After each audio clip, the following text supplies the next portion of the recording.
चलिए शो की शुरुआत करते हैं और बेहद खास मुद्दे पर हम बातचीत करने वाले हैं, जहां पर छोटे राज्यों में कैसे तगड़ा निवेश हो रहा है। छोटे राज्यों में से हम कैसे बढ़ चढ़ के म्यूचुअल फंड्स में निवेश अब बढ़ता हुआ देख रहे हैं, इस पर हम चर्चा करेंगे। मेरे साथ Shweta Rajani, head mutual fund Anand Rathi wealth, जुड़ गई हैं। श्वेता, आपका बहुत बहुत स्वागत है। इस स्टडी के कुछ हाईलाइट्स भी हम स्क्रीन पर फ्लैश करते हैं दर्शकों के लिए, जहाँ पर बताना होगा कि जैसे जैसे हम रिटेल निवेशकों की भागीदारी म्यूचुअल फंड्स की ओर बढ़ता हुआ देख रहे हैं, उसी के लिहाज से अगर देखा जाए तो वो एरिया जहां पर हमने निवेश कम होता हुआ देखा था म्यूचुअल फंड्स का, वो बढ़ता हुआ हम अब देख रहे हैं। लगभग 1,46,00,000 नए निवेशक छोटे शहरों से या उन शहरों में जहां से कोई दिलचस्पी नहीं आती हुई दिखती थी हमें म्यूचुअल फंड्स में, वो उन शहरों से लोगों का अब आना जो है वो शुरू हो चुका है। ये संख्या 1,46,00,000 के आसपास पहुंच गई है। इतना ही नहीं, राज्यों के हिसाब से हम कुछ बताते हैं आपको आंकड़े, जहां पर आपको समझ में आया कि आर्थिक रूप से पिछड़े हुए ये राज्य कैसे जो है अब म्यूचुअल फंड के जरिए निवेश कर रहे हैं। कुछ डेटा स्क्रीन पर भी हम फ्लैश करने की कोशिश करेंगे, जो दर्शक भी देख सकें और समझ सकें, और कैसे छोटे शहर नई विकास की कहानी, नए भारत की कहानी गढ़ रहे हैं निवेश के जरिए, म्यूचुअल फंड में पार्टिसिपेशन के जरिए, वो हमें पता चलेगा। जिस तरह से मैं आपको बता रही हूँ, जो आंकड़ा है लगभग 1,46,00,000 का है। ये इजाफा अगर आप देखें तो लगभग 32% जंप है यहाँ पर रिटेल निवेशकों का, जो कि पिछड़े वर्ग से, आर्थिक रूप से पिछड़े शहर जिनको हम कहते हैं, उनका ये आंकड़ा जो है वो दर्शाता है। राज्य के अनुसार भी मैं आपको लेकर जाऊं तो उत्तर प्रदेश में सबसे ज़्यादा 29.8 लाख नए निवेशक जो हैं वो जुड़े हैं। मध्य प्रदेश में 9.3 लाख नए निवेशक जुड़े हैं। बिहार से 8.78 लाख निवेशक जुड़े हैं। राजस्थान की संख्या लगभग 9 लाख निवेशकों की है। झारखंड आप देखिए, झारखंड से भी हम देख रहे हैं लगभग 5.5 लाख नए निवेशक जुड़े हैं। छत्तीसगढ़ में लगभग 4.5 लाख से कुछ ज़्यादा निवेशक जो है यहाँ पर जुड़ते हुए हमने देखे गए हैं। अब amphi, association of mutual fund India का जो डेटा है, उसके अनुसार यहाँ पर पाया गया है कि जो जगहों से हम निवेश आता हुआ देख रहे हैं, यहाँ पर लार्ज कैप या ब्लू चिप कंपनियों में निवेश जो है वो ज़्यादा हो रहा है। और लगभग जितने भी नए टाउन्स हैं जिनकी हम बात कर रहे हैं, छोटे शहरों की हम बात कर रहे हैं, उनमें पटना की रैंकिंग एक साल में 16 से घटकर यहाँ पे 17 आ गई है। पानीपत जो है निवेश के लिहाज से 95वें नंबर पर बड़ा शहर बनता हुआ दिखाई दे रहा है। टॉप 100 से यहाँ पर फिलहाल बाहर होता हुआ दिखाई दे रहा है। ग्वालियर की रैंक यहाँ पे 50 से बढ़कर 49 हो गई है। तो ऐसे करके हम देख रहे हैं कि छोटे शहर या वो ऐसी जगह जहाँ पर हमने निवेश पहले नहीं आता हुआ देखा था, वो अब बढ़ता हुआ क्लियरली हमें दिखाई दे रहा है।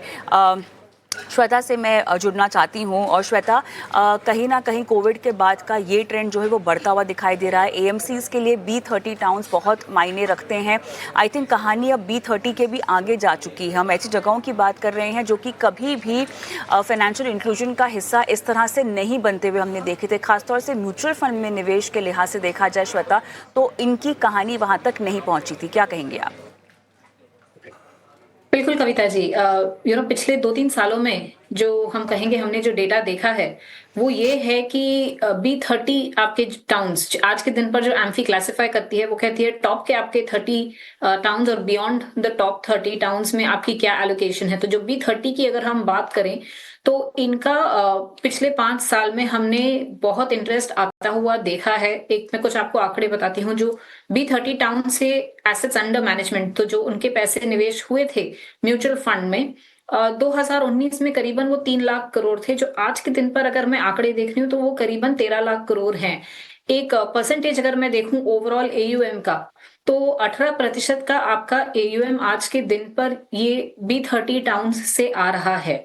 और एक और चीज जो हमने देखी है, जो छोटे शहरों से पैसे आ रहे हैं, अगर मैं इक्विटी और डेट की ओर देखूं तो वो इक्विटी की तरफ ज्यादा है और डेट की ओर उनकी एलोकेशन जो है वो कम रही है। अब ऐसा क्या बदला है पिछले 5 सालों में कि हम ये शिफ्ट देख रहे हैं कि B30 टाउन से जो इंटरेस्ट है वो बढ़ने लगा है। मैं कहूंगी 2-3 चीजें हैं यहाँ पे। सबसे पहले तो अगर हम RBI का एक हाउस होल्ड सेविंग्स डेटा आता है, वो ही अगर देखें ब्रॉडर लेवल पे, तो ये समझ में आता है कि ओवरऑल इंडिया में एक जो इक्विटी की तरफ आपका झुकाव है वो बढ़ने लगा है। तो काफी हद तक हमने देखा कि यही अगर मैं 10 साल पहले की बात करूं तो इक्विटी म्यूचुअल फंड में 2% की एलोकेशन थी एक हाउस होल्ड सेविंग्स की, जो आज बढ़ के करीबन 7% की हुई है। और अगर मैं देखूं कि हर साल जो एनुअल सेविंग्स होती है उसका 15% कम से कम आपका आज इक्विटी ओरिएंटेड एसेट्स में जा रहा है। और ये पैसा निकल कहाँ रहा है? डिपॉजिट से, स्मॉल सेविंग स्कीम से, और वो इक्विटी की ओर जा रहा है। तो स्मॉल सेविंग स्कीम्स काफी हद तक छोटे शहरों में एक फेवरेबल एवेन्यू होता था, वो शिफ्ट हो रहा है यहाँ से और आ रहा है इक्विटी में। ये क्यों हो रहा है? तो मैं इसका एक क्रेडिट म्यूचुअल फंड्स को भी दूंगी, और जो सेबी और एम्फी का इनिशिएटिव था इन्वेस्टर एजुकेशन का, जो हम कई बार शोज के थ्रू भी प्रमोट एडुकेट करते हैं इन्वेस्टर्स को कि क्या है आपका सही विकल्प निवेश करने के लिए। तो हर साल सारे म्यूचुअल फंड्स मिला के एक सर्टेन एडुकेटिव मूवमेंट करते हैं, जो समझाते हैं लोगों को कि म्यूचुअल फंड से उन्हें क्या फायदा मिल सकता है, कैसे उन्हें निवेश करना चाहिए, क्या जोखिम है। तो ये कुछ कारण है जिसकी वजह से हमने एक B30 में इंटरेस्ट बढ़ता हुआ देखा है पिछले 3-4 सालों में। अब यहाँ पर सवाल ये उठता है कि जिस तरह से हम निवेश बढ़ता हुआ देख रहे हैं, इसमें क्लियरली एक कैटेगरी जो विनर बन के आती हुई दिखाई दे रही है वो है लार्ज कैप या ब्लू चिप।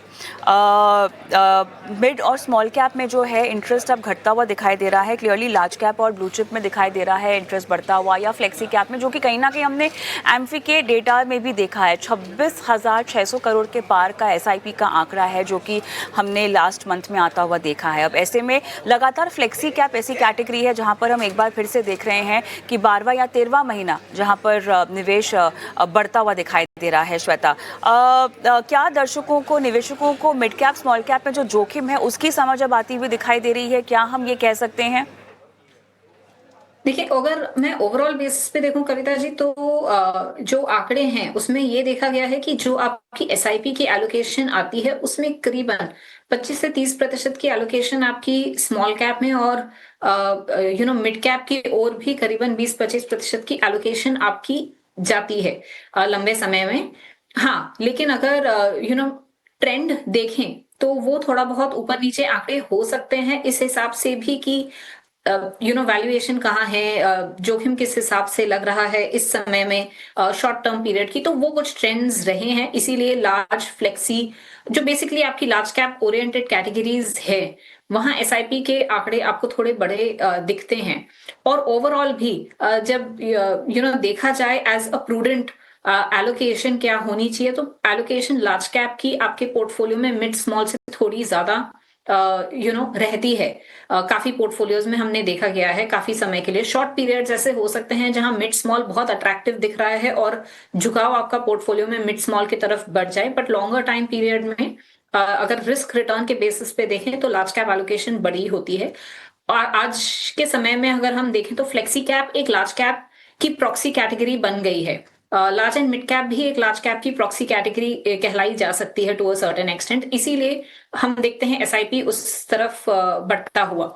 B30 टाउन्स में अगर हम देखें और वहां की बात करें तो देखें वहां पे एक मैं कहूंगी इनिशिएटिव इसका भी हो जाता है कि जो माइक्रो SIPs आती हैं, और B30 से माइक्रो SIPs भी हम देखते हैं आते हुए, क्योंकि वहां पर आप 500 रुपए की अगर रिकरिंग डिपॉजिट करते थे कुछ साल पहले, तो आज वो 500 रुपए की आप SIP कर रहे हैं। तो फ्रॉम अ शिफ्ट कि आप वो स्मॉल सेविंग्स रिकरिंग डिपॉजिट से मूव हो रहे हैं इक्विटी की ओर।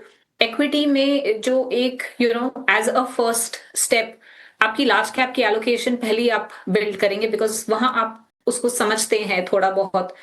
मिड और स्मॉल कैप की इतनी समझ नहीं होती है B30 टाउन्स में शुरुआती दौर में, कम से कम मैं कहूंगी। तो इसलिए भी एक लार्ज फ्लेक्सी की तरफ झुकाव होना बहुत नेचुरल है।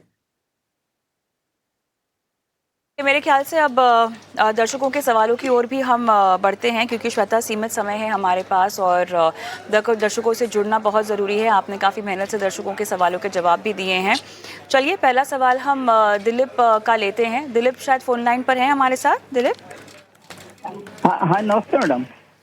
कैसे हैं सर, कहाँ से बोल रहे हैं? मैं एमपी खरगोन से बोल रहा हूँ मैडम, ओके, मध्य प्रदेश पूछिए सर, खरगोन आपका से। सवाल क्या है? मैडम मेरा ये था कि मेरे कुछ जो मैंने आपको लिए हैं फंड्स के नाम लिख के जी, दिए कुछ हैं। 9 नाम दिए हैं आपने सर हमें। और जी जी जी जी। इनमें सर ये जो इन्वेस्टमेंट है ये आपने लमसम के ज़रिए की है ना सब में? हाँ जी, लमसम के जरिए है। तो करंट और वैल्यू इन्वेस्टेड वैल्यू है ना, कि आपका पोर्टफोलियो फंड का वैल्यूएशन है वो? दोनों दोनों, मतलब उसमें करंट ठीक है, टोटल जो है 11 लाख कुछ वैल्यू बन रही है, सब सारा मिला के। ठीक है। एक बात अच्छी लगी, 15 से 16 फंड से पोर्टफोलियो में लगातार शायद आप शो देखते हैं और उसे कम करके आपने अभी 9 फंड तक अपने पोर्टफोलियो को सीमित रख दिया है। तो बहुत जी बढ़िया, इन्वेस्टमेंट आपकी लमसम है और भी आप निवेश करना चाहेंगे ऐसा आप बोल रहे हैं। लगभग 2 साल से आप इन्वेस्टमेंट भी कर रहे हैं। और कितने साल आपको देने हैं इस पोर्टफोलियो में?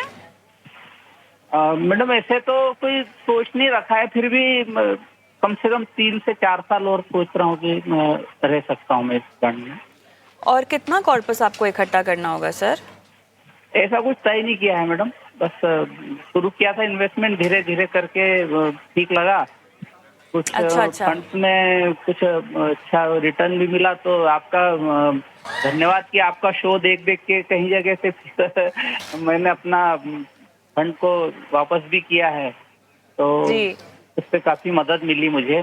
मेरा आज धन्यवाद आपका। पोर्टफोलियो आपने, मेरा शायद पूरा का पूरा ग्रीन उसमें दिखाई देता है, ये सब आपके बदौलत वाह होता है मैडम। वाह, thank you so much Dilip साहब। बहुत अच्छा लगता है जब आप जैसे दर्शक हमारी ऐसी प्रशंसा करते हैं, हमारी पेशकश की तारीफ करते हैं, प्रोत्साहन मिलता है और भी अच्छा काम करने के लिए मनोबल मिलता है। धन्यवाद आपका। और चलिए, बढ़िया पोर्टफोलियो आपका दिखाई दे रहा है, लेकिन एक बार श्वेता से बात कर लेते हैं। श्वेता, कुछ और साल इस पोर्टफोलियो में ये इन्वेस्टमेंट कर सकते हैं, बताइएगा कहाँ आपको तराशना है इनका पोर्टफोलियो? जी दिलीप जी, सबसे पहले तो मैं कहूंगी बहुत अच्छी बात है कि आपने आपकी इन्वेस्टमेंट जर्नी म्यूचुअल फंड्स के थ्रू शुरू की है। लेकिन एक लक्ष्य बनाए रखना बहुत जरूरी होता है। तो आप सोचें आपको 3 साल बाद 5 साल बाद किस चीज के लिए पैसे जमा करने हैं और उस लक्ष्य के और बढ़ते हुए अपनी रणनीति बनाएं। मैं कहूंगी अगर ये पैसा आप लंबे समय के लिए रख सकते हैं, 10 साल 20 साल, तो बहुत एक अच्छा कंपाउंडिंग का फायदा आपको मिल सकता है अपने पोर्टफोलियो में। स्कीम्स में मैं आती हूँ आपकी, कुछ स्कीम्स बहुत अच्छी हैं। आपने मैं कहूंगी हर तरह से एक कैटेगरी में एक फंड चुना है, डाइवर्सिफिकेशन मेंटेन की है। 2-3 सुझाव हैं मेरे आपके पोर्टफोलियो के लिए। सबसे पहले आपके पास मल्टी एसेट फंड में देख रही थी यहाँ पर। अब मैं समझती हूँ कि आपके पास अलग से डेट, चाहे एफडी, पीपीएफ, इंश्योरेंस हो, आपने एक डेट पोर्टफोलियो मेंटेन किया होगा। तो अगर ये आपका इक्विटी पोर्टफोलियो है तो इसे प्योर इक्विटी रखें और वहां आपका रिटर्न थोड़ा एनहांस हो सकता है। जोखिम के लिए आपके पास अलग से मैनेज करने के लिए डेट है पोर्टफोलियो में। तो एक आईसीआईसीआई प्रू का मल्टी एसेट फंड, वहां पे आप अगर 1 साल खत्म हो गया है तो वहां से आप निकल जाएं। एक आपके पास ऑफशोर फंड है। तो वो भी मैं कहूंगी, अगर आज का समय हम देखें तो इंडिया थोड़ा बेटर प्लेस लग रहा है ग्लोबल मार्केट से, तो प्योर 100% डोमेस्टिक इक्विटी होना पोर्टफोलियो में अच्छा होगा। तो इसके लिए जो मेरा एसेट का एनवाईएसई फंड है, वहां से आप निकल सकते हैं। इसके अलावा जो मेरे 2 फंड हैं, बैंक ऑफ इंडिया का आपके पास एक फ्लेक्सी कैप है और मोतीलाल का मिड कैप फंड है। इन दोनों से अगर आपकी 1 साल की पीरियड खत्म हो गई है, एग्जिट लोड के बाहर है, तो यहां से निकल जाएं। इसके जगह पर जो आप पोर्टफोलियो में फंड्स जोड़ सकते हैं, जी वो मैं जी। कहूंगी श्वेता, एचडीएफसी का एक चीज फ्लेक्सी मुझे कैप फंड और पूछनी है कैनरा का आपसे। Multi cap. श्वेता, एक चीज़ मुझे पूछनी है। डाइवर्सिफिकेशन के लिहाज से अगर इंटरनेशनल एक्सपोजर चाहिए हो तो मेरा एसेट का इन्वेस्टी फैंग प्लस ETF सही नहीं है, क्योंकि आप अगर इनको निकलने की सलाह दे रही हैं तो उसके एवज में क्या इंटरनेशनली ही एक्सपोजर इनके लिए ज़रूरी नहीं होगा? मेरे ख्याल से दिलीप साहब काफ़ी समय से निवेश भी कर रहे हैं, 2 साल से इन्वेस्टमेंट कर रहे हैं। दिलीप जी, इंटरनेशनल एक्सपोजर को लेके आप अनकंफर्टेबल हैं? मैडम मुझे इसमें ऐसा लगता है कि मेरा ये फंड काफी अच्छा मुझे अभी तक पिछले 1.5 साल में राइट, रिटर्न दिया है इसने ना। मुझे एब्सोल्युटली। लग रहा है ये करीब 78-80% के आसपास मुझे इसका रिटर्न मिल चुका है।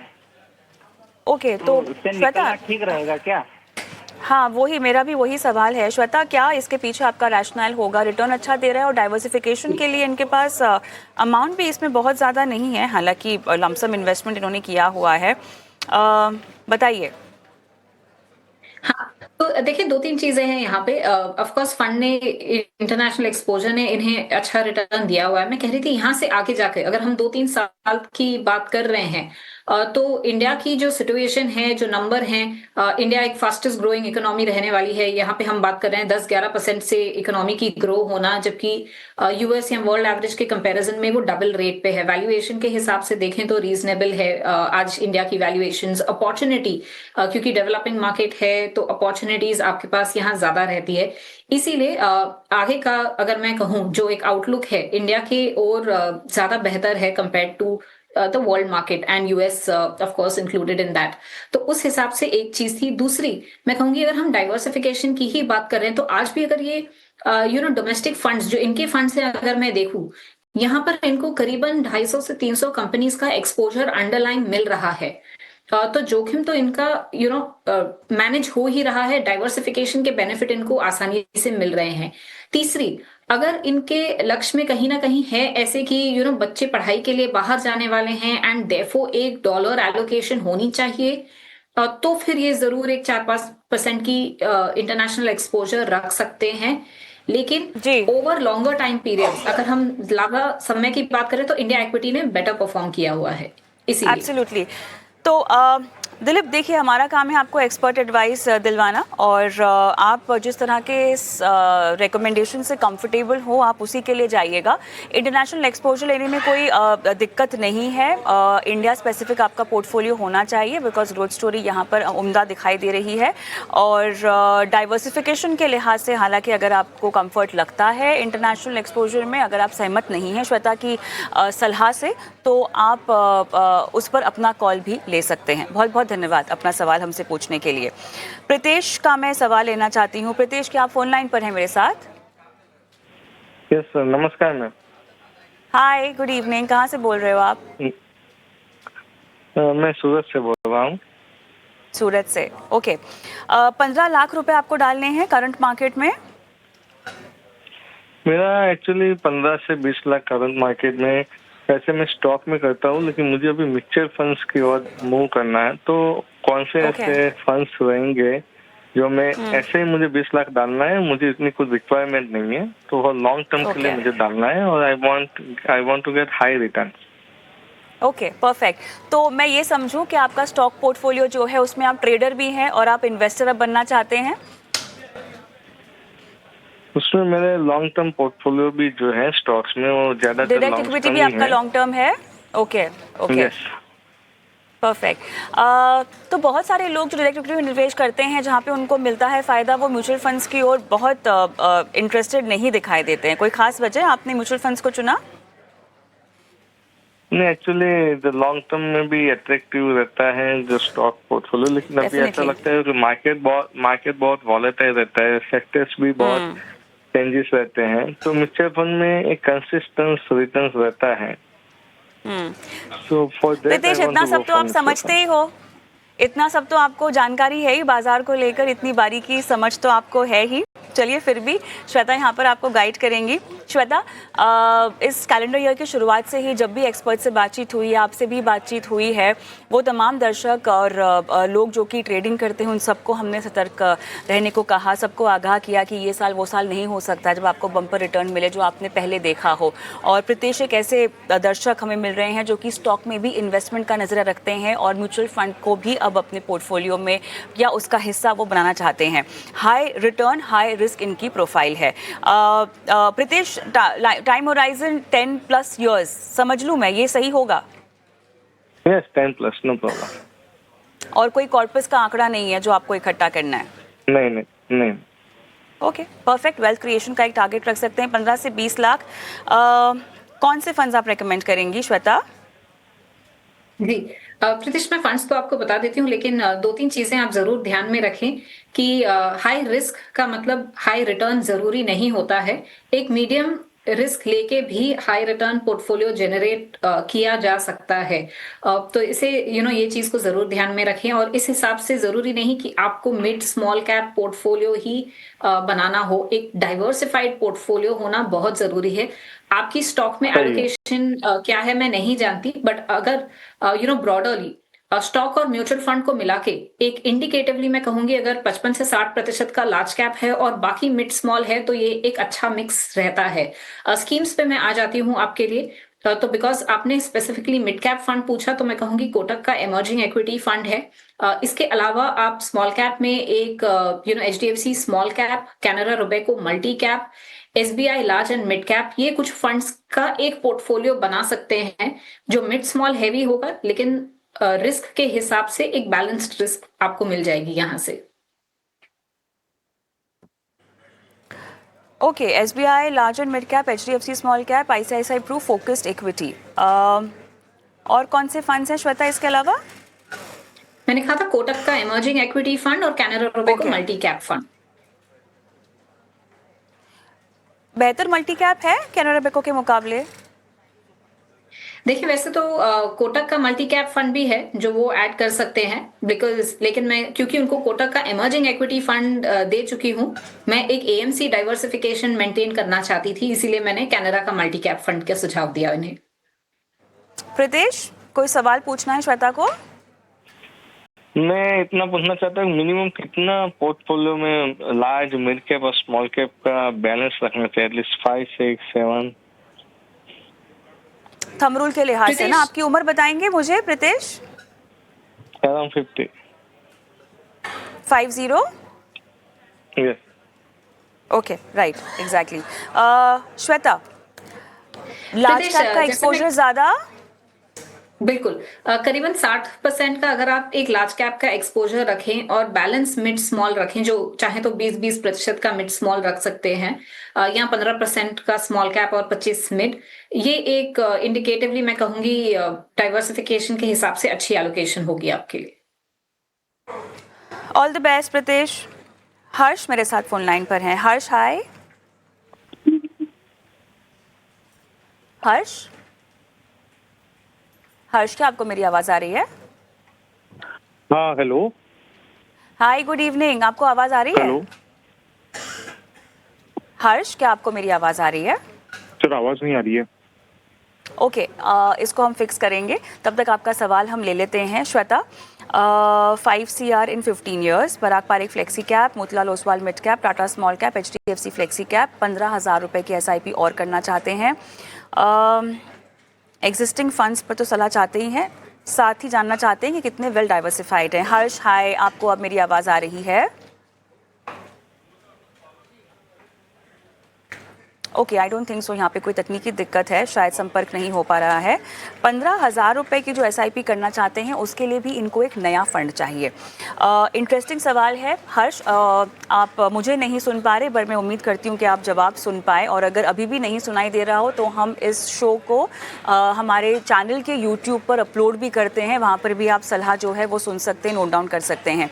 श्वेता, सवाल यहाँ पर यह है कि आपके पास अगर ऑलरेडी एक पोर्टफोलियो है जहाँ पर मोटे तौर पर थोड़े से ये डाइवर्सिफाइड दिखाई दे रहे हैं मुझे, और बेहतर हालांकि इसको किया जा सकता है, नया फंड जोड़ें या इसी पोर्टफोलियो में अपने निवेश को बढ़ाएं, क्या कहेंगे आप?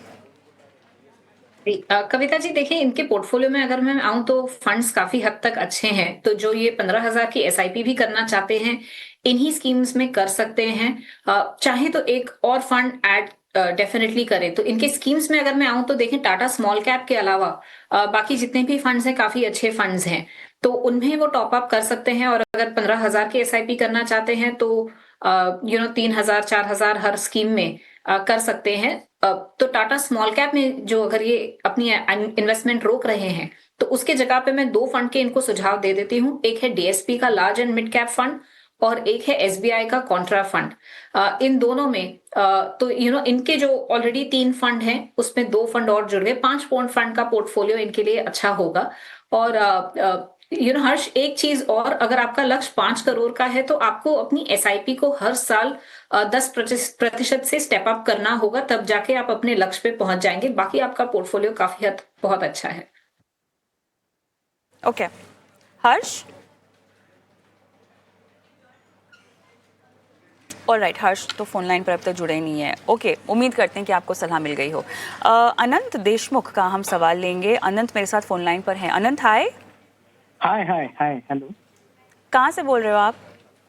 मैं नागपुर से बात कर रहा हूँ, महाराष्ट्र। ओके, चलिए, आपने अपना पोर्टफोलियो मुझे बता दिया है। 2 CR in 15 years. Motilal Oswal Nifty 500 momentum आपके पास है, Bandhan small cap, Parag Parikh flexi cap, Invesco India, SBI magnum children भी है, HDFC का बैफ भी लिया हुआ है आपने। निवेश बढ़ाएंगे क्या आप? इसमें एक्चुअली कैसा है कि HDFC बैलेंस और इन्वेस्को में मैं ऑलरेडी 10% का स्टेप अप SIP कर रहा हूँ, और मे भी आने वाले 1-2 महीने में मैं ये जो मोमेंटम फंड है और बंधन फंड है उसमें भी 10% का स्टेप अप कर दूंगा। कोई खास वजह मोमेंटम को जगा दी पोर्टफोलियो में? मैं इंडेक्स फंड एक्चुअली मैं करना ही चाहता था, तो मैं बोला इसके बारे में काफी सुना भी है और मैंने थोड़ा देखी उसका नतीजे, तो मुझे अच्छे लगे, इसलिए मैंने ऐड कर दिया। आपने एक पैसिव लार्ज कैप के बारे में नहीं सोचा? नहीं, मैं बोला कि अभी पराग पारिक जब मैंने लिया है तो उसमें तो तीनों कवर हो रहा था ना, लार्ज, मिड और स्मॉल, तो इसलिए फिर मैंने अलग से लार्ज कैप नहीं लिया। चलिए ठीक है, बताते हैं आपको कि यहाँ पर क्या बदलाव करने ज़रूरी है। तो अब जो आप कह रहे हैं आपने स्टेप अप की है, वो स्टेप अप के बाद भी आपकी SIP 16,000 है या ज़्यादा है? स्टेप अप जो है वो अभी जुलाई महीने से चालू हो जाएगा। स्टेप अप मतलब अभी जो मैंने किया है, तो वो बोले कि इसको थोड़ा सा SIP को एक्टिवेट होने के लिए वो 1 महीने का वक्त लगता है, तो इसलिए वो बोले कि 1 जुलाई से ये चालू हो जाएगा जो स्टेप अप है इन्वेस्को और HDFC बैलेंस का। अभी तो फिलहाल जो अब मैंने लिख के दिया उसी अमाउंट का SIP चल रहा है, ये और अगला महीना। ऑलराइट, बताते हैं आपको क्या करना चाहिए। श्वेता, पोर्टफोलियो में फंड्स आप देखिए, लेकिन मेरा कंसर्न सिर्फ मोमेंटम फंड को लेकर है, क्योंकि देखिए मार्केट रिकवरी में इस तरह के फंड्स हो सकता है कि शायद ऑर्डर में सबसे आगे फिलहाल दिखाई दे रहे हों, लेकिन किस तरह के गेन्स की हम बात कर रहे हैं, बिकॉज ये रिटर्न पैटर्न देखकर आप खरीद तो लेंगे इस तरह के फंड्स को, लेकिन उसमें कोई नई बात नहीं होगी कि मार्केट रैली के हिसाब से इन फंड्स की परफॉर्मेंस भी वेरी करती है। फिर यही होगा कि आप एंट्री कर रहे हैं, फिर आप तुरंत एग्जिट भी करेंगे। रश इन रश आउट की जो स्ट्रैटेजी होती है इस तरह के फंड्स में, जो निवेशक रिटर्न देखकर लेते हैं, वो घातक हो सकती है आपके पोर्टफोलियो के लिए। जी, कविता जी, आपकी जो चिंता है बिल्कुल सही है, मैं कहूंगी। एंड मेरा सुझाव भी इनसे यही है। देखिए, मोमेंटम अनंत जी, जो एक स्ट्रैटेजी होती है या स्टाइल होता है, आमतौर पे 4 से 5 आपके इन्वेस्टमेंट स्टाइल हो सकते हैं। कोई वैल्यू स्टाइल होगा, कोई हाई क्वालिटी या हाई ग्रोथ की स्टाइल प्ले करता होगा। मोमेंटम बेसिकली, अगर मैं आपको 1 मिनट में बताऊं, तो मोमेंटम ये होता है कि पिछले 6 महीनों में, 8 महीनों में जिन कंपनियों ने बहुत अच्छे बेहतरीन रिटर्न्स दिए हैं, तो वहां पे आप एक्सपेक्ट करते हो कि शॉर्ट टर्म मोमेंटम अच्छा है और उन कंपनियों का एक बास्केट या इंडेक्स क्रिएट करते हैं। अब जरूरी नहीं कि पिछले 6 महीने में जिस चीज ने अच्छा किया हो वो आगे जाके भी अच्छा करे। तो इसीलिए एक स्टाइल बेस्ड फंड होना जहां बहुत जरूरी हो जाता है कि आप उसे सही से टाइम करें, अपनी एंट्री और एग्जिट। वो आमतौर पर हमने देखा है काफी निवेशकों के साथ पॉसिबल नहीं होता। अब जैसे 2021 में क्वालिटी बहुत अच्छा कर रहा था, 2022 में वैल्यू बहुत अच्छा कर रहा था, तो हर साल हम देखेंगे कि ये स्टाइल की रोटेशन होती रहती है। तो ये लॉन्ग टर्म स्ट्रैटेजी के लिए नहीं होता एक फंड। और जैसे आपके बाकी फंड्स हैं, वहां पर भी फंड मैनेजर आपके लिए अलग अलग स्टाइल प्ले कर रहा है। तो मोमेंटम फंड में आपकी जो SIP चल रही है, आप उसे रोक लें। इसके अलावा मैं ये भी कहूंगी कि आपके पास एक बैलेंस एडवांटेज फंड है, जो हालांकि रिस्क रिटर्न बेसिस पे देखें तो अच्छा है, लेकिन अगर आपके पास एक डेट पोर्टफोलियो अलग से है और ये प्योर इक्विटी पोर्टफोलियो है, तो एक प्योर इक्विटी फंड में रहना आपके लिए ज्यादा बेहतर होगा। कुछ फंड्स की जो मैं आपको सुझाव दे रही हूँ, जो आप ऐड कर सकते हैं अपने पोर्टफोलियो में, आप ऐड कर सकते हैं एक ICICI प्रू का फोकस इक्विटी फंड, एक एचडीएफसी का डिविडेंड यील्ड फंड, तो बैलेंस एडवांटेज से हटके आप डिविडेंड यील्ड उनके large and mid cap fund में आ सकते हैं। ये मेरे कुछ सुझाव हैं आपके पोर्टफोलियो पे। चलिए अनंत, सुना आपने सलाह? जी जी, मुझे एक सवाल पूछना था सिर्फ। हाँ, अगर ये मोमेंटम को मैं एसआईपी अगर स्टॉप कर देता हूँ या एग्जिट, तो उसका रिप्लेसमेंट फिर क्या होगा? आपको स्टॉप करने की सलाह दी जा रही है। 1 साल से ज्यादा हो गया है ना पैसे लगाए हुए? नहीं, अभी लगाना नहीं हुआ, अभी हुआ नहीं है एक्चुअली, 1 साल अभी हो जाएगा, तो उसका रिप्लेसमेंट मैं क्या ले सकता आई हूँ? Think you can, I think Shweta, निवेश फिलहाल बंद कर दें और बाद में पैसे निकालें जब इनकी हर किश्त ऑलमोस्ट 1 साल से ज्यादा हो जाए, और रिप्लेस प्योर लार्ज कैप। क्या कहेंगे आप? सो रिप्लेसमेंट के लिए मैंने इनको एक आईसीआईसीआई प्रू का फोकस इक्विटी फंड दिया हुआ है, जहां लार्ज कैप ओरिएंटेशन ज्यादा है। तो वो इनके लिए बेहतर होगा, क्योंकि इनके पास ऑलरेडी एक स्मॉल कैप फंड भी है। तो उस हिसाब से थोड़ा लार्ज कैप हैवी पोर्टफोलियो सही रहेगा। Okay Anant, all the best. Large cap heavy portfolio अपना बना सकते हैं। चलिए, इसी के साथ वक्त हो चला है एक छोटे से ब्रेक का भी, लेकिन उस बीच श्वेता, बहुत बहुत धन्यवाद, आज आपने समय दिया और दर्शकों के तमाम सवालों के जवाब भी दिए। Thank you. और ब्रेक पर जाने के बाद भी बात होने वाली है एक बाजार के दिग्गज के साथ, दिनशा उरानी के साथ हमने जो खास चर्चा की है उस बातचीत के अंश आपको दिखाएंगे। और साथ ही हमारा व्हाट्सएप नंबर जो है वो भी हम स्क्रीन पे फ्लैश कर रहे हैं, क्योंकि आपके इन्वेस्टमेंट पोर्टफोलियो की चेकअप अगर आप करवाना चाहते हैं तो आपको अपना सवाल हम तक पहुंचाना होगा। व्हाट्सएप कर दीजिए, और यूट्यूब पर भी आप लाइव अगर देख रहे हैं तो कमेंट बॉक्स पे अपने सवाल डाल सकते हैं।